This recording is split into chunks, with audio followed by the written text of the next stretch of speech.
This will collapse a government in a serious country, part 2. There's a security concern about this title, but I will explain at the end of this presentation because I obviously cannot mean it literally as in a coup.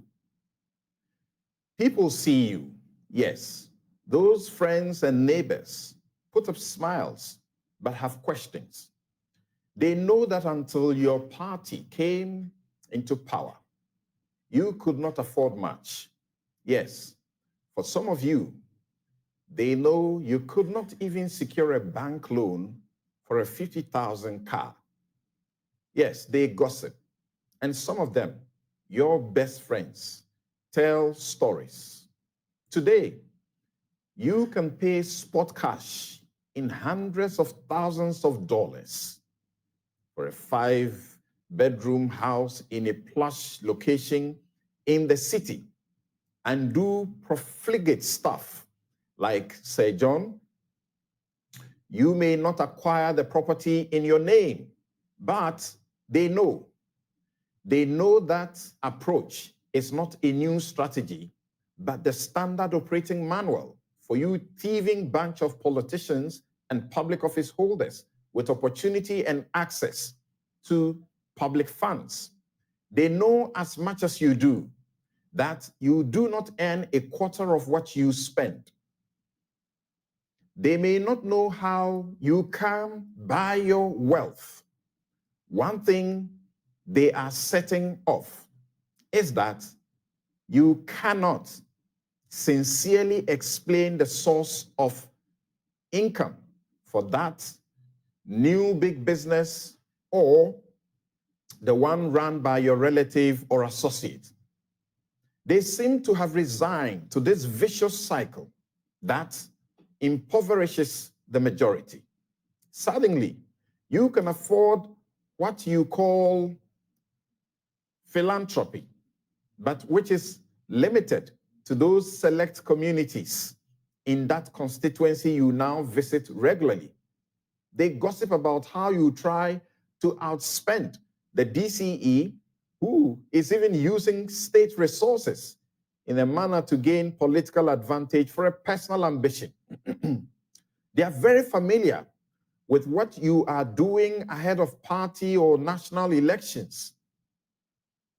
We know how many genuine people or those who, don't have the opportunity of public office and unable to build a war chest and don't get support for electoral office. Some candidates in the upcoming MPP executive elections are telling the world the obvious as they complain about over-monetization of the elections. Dr. Kobina Arthur Kennedy was one of the party's best presidential candidates by all standards, but no one voted for him because pedigree and great ideas alone were not attractive enough. Even the media didn't give him as much attention ahead of the elections as they did after he released that book, Chasing the Elephant into the Bush. I gave him a bit of coverage. A couple of years later, he returned to Kumasi with a gift of a wristwatch for me, and I cherished it. He knew at all times that I will not accept even TNT. He and Boachi Trematin Ejako appear to be in the same league. They have deep, enviable roots in politics and national service. They are frank, independent-minded. They have great pedigree and proven track record in the corporate world. And they show passion and conviction to offer good and principled leadership. But these rare qualities don't seem enough. So we know the roots of the corruption, the grand corruption problem that the CDD's Afrobarometer finds has been normalized in Ghana. If we had a law expanding the constitutional provision on unexplained wealth to affect relatives And with guidelines on effective enforcement, I believe a lot would be achieved fighting corruption. We have a whistleblowers law requiring a fund to compensate those who expose corrupt conduct. But there has been no interest in setting up the fund and ensuring the protection the law offers are available and effective. Some are doing everything to frustrate the power of the right to information law to fight corruption. Mr. President, your convincing promise to this fight was the biggest attraction propelling your election victory in 2016. If you don't see what happens around you, how do you explain your inaction when the facts are brought to you? I wrote a letter for a minister who resigned on principle, not having been accused of stealing a dime. It was tweaked to insert a line of praise for you for being upright. In the last couple of weeks, Joy News has handed you incontrovertible evidence of corrupt conduct by your appointees, but you seem to feign lack of awareness. Can you at least act on those? Someone who was not very smart in forging a contract by altering the contract sum of 5.7 million to 10.4 million Ghana cedis. The petition is said to have been lodged with your office at the start of the year and copied to some 5 other appointees, but not even an acknowledgement. And your own former appointee is blocked from getting audience in the Jubilee House for 5 whole months.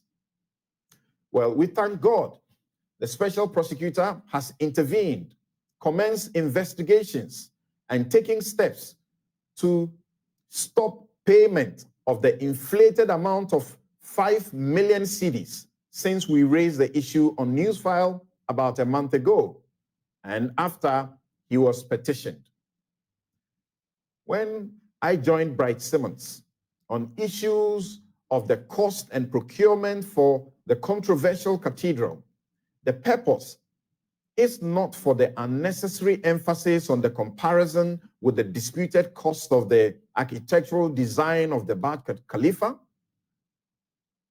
or even the property or the propriety of the cathedral.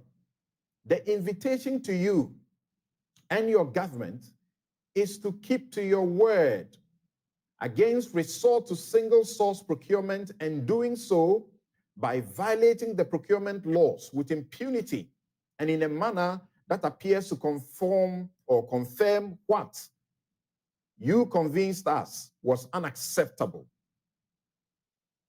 Cronyism, procurement with inflated prices, smacking of corruption.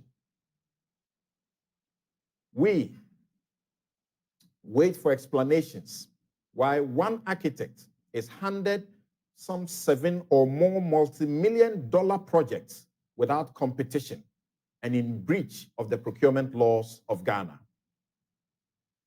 We see abundance of the very things we joined you to crusade against to collapse the Mahama government in 2016. Your appointees and party people defending the naked rot, now impervious to advice and criticism, were constantly on this show over these issues.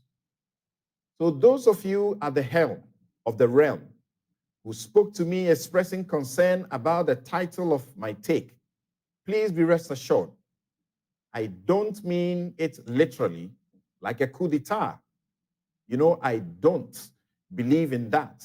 And that my firm conviction, which I have expressed publicly, is that our democracy will never witness any such ever again.